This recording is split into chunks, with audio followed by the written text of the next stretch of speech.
और इस वक्त की बड़ी खबर आप तक पहुंचा दें। बांग्लादेश में तनावपूर्ण हालात को देखते हुए विदेश मंत्रालय ने बड़ा फैसला किया। बांग्लादेश के चटगांव में भारतीय वीजा आवेदन प्रक्रिया अनिश्चित काल के लिए निलंबित कर दी गई है। दरअसल चटगांव में सहायक भारतीय उच्चायुक्त के आवास पर गुरुवार को कट्टरपंथियों ने पथराव किया था। जमकर बवाल यहां पर मचा था, जिसके बाद सुरक्षा कारणों को देखते हुए यह फैसला लिया गया। भारतीय वीजा आवेदन प्रक्रिया रद्द करने का ये फैसला लिया गया है। अनिश्चित काल के लिए फैसला लिया गया है, यानी कि जब तक नया आदेश जारी नहीं होता है, नई एडवाइजरी सामने नहीं आती है, तब तक ये आवेदन प्रक्रिया निलंबित है।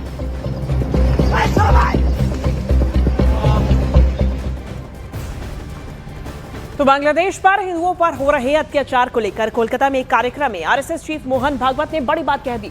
उन्होंने कहा कि बांग्लादेश में हिंदू अल्पसंख्यक है और वहां पर उनके लिए बहुत कठिन हालात हैं। उन्होंने कहा कि बांग्लादेश के हिंदुओं को अपनी सुरक्षा के लिए एकजुट रहना होगा और दुनिया भर के हिंदुओं को उनकी मदद करनी चाहिए। भागवत ने कहा कि हमें अपनी सीमा के भीतर जितना हो सके बांग्लादेश के हिंदुओं की मदद करनी चाहिए। बांग्लादेश में हिंदुओं पर हो रहे जुल्म को लेकर मोहन भागवत ने कहा कि हिंदुओं के लिए एकमात्र देश भारत है। भारत सरकार को इस पर संज्ञान लेना होगा, उन्हें कुछ करना होगा। हालांकि आरएसएस चीफ ने उम्मीद जताते हुए कहा कि हो सकता है कि सरकार पहले से ही कुछ कर रही हो। बांग्लादेश के साथ ही मोहन भागवत ने बंगाल की भी बात की। उन्होंने कहा कि अगर बंगाल में हिंदू समाज एकजुट हो जाए तो हालात बदलने में देर नहीं लगेगी। हिंदुओं की दुर्दशा कब समाप्त होगी? वहाँ माइनॉरिटी है एकदम, वहाँ जरा कठिन है, फिर भी जो मैक्सिमम बचाव हो सकता है उसके लिए वहाँ के हिंदू को इकट्ठा रहना पड़ेगा और दुनिया भर के हिंदुओं को अपनी मर्यादा में रहकर उनकी कितनी मदद कर सकते हैं, जो और जितनी कर सकते हैं उतनी सब करनी पड़ेगी, हमको भी करनी पड़ेगी और हम तो वो कर रहे हैं। बाकी हिंदुओं का एक ही देश है, भारत देश। तो भारत की सरकार को इसका संज्ञान लेना पड़ेगा, करना पड़ेगा। कुछ कर भी रहे होंगे, कुछ बातें बताई जाती है, कुछ बताई नहीं जा सकती। और देखिए, बांग्लादेश में हिंदुओं की हत्या को कांग्रेस नेता कुंवर दानिश अली ने हिंदू मुसलमान का मामला मानने से इनकार कर दिया। उन्होंने कहा कि बांग्लादेश में हो रही हिंसा को धार्मिक रंग देने से बचना चाहिए। उन्होंने आरएसएस पर निशाना साधा।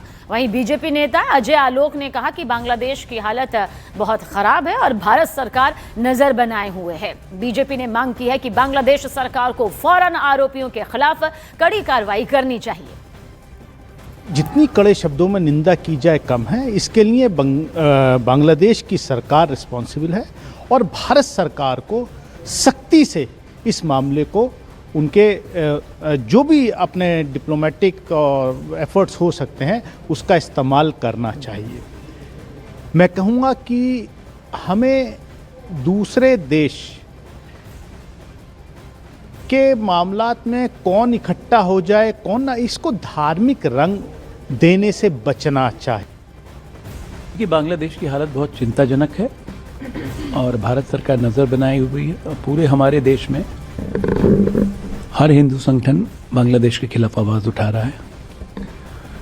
तो वीज़ा तो बहुत दूर की बात है, बांग्लादेश सरकार अविलंब कार्रवाई करे, ये जरूरी है।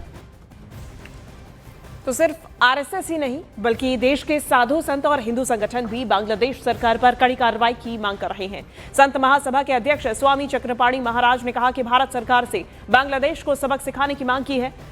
उन्होंने कहा कि मोदी सरकार को बांग्लादेश के खिलाफ ऑपरेशन सिंदूर 2 चलाना चाहिए। वहीं यूनाइटेड हिंदू फ्रंट के नेता जय भगवान गोयल ने कहा कि अगर बांग्लादेश में इसी तरह हिंदुओं पर टारगेटेड अटैक्स होते रहे तो भारत सरकार को बांग्लादेश के खिलाफ कड़े कदम उठाने चाहिए। इस्लामिक संस्थानें हैं, सब मौन है, यह दुर्भाग्यपूर्ण है। मेरा ये मानना है कि प्रधानमंत्री मोदी जी को उस हिंदुओं की रक्षा के लिए, हिंदुओं की स्वाभिमान के लिए ऑपरेशन 2 बांग्लादेश के खिलाफ और बांग्लादेश के जो इस प्रकार के हिंसक लोग हैं, जो जिहादी मानसिकता के लोग हैं, उनके खिलाफ